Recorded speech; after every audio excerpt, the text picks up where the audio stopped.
មុននេះវងអើយយើងបែកគ្នាហើយខ្ញុំសែននឹកអ្នក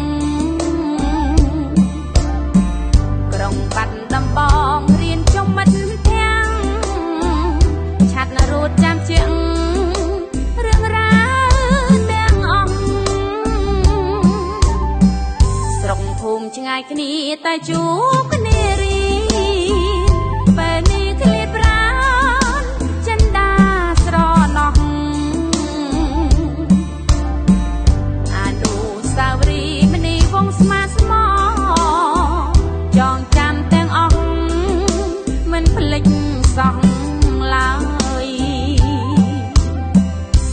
អមុន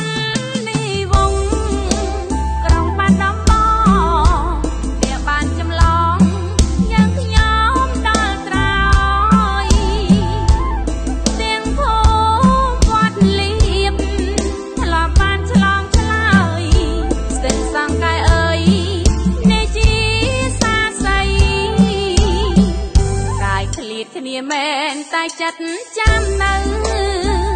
ការស្លាភូមិស្ដៅស្វាយបោភក្តីមានអ្នកជាមិត្តជីវិតមានន័យទងបិណ្ឌភ្នែកស្អីក៏មិនភ្លេចដែរ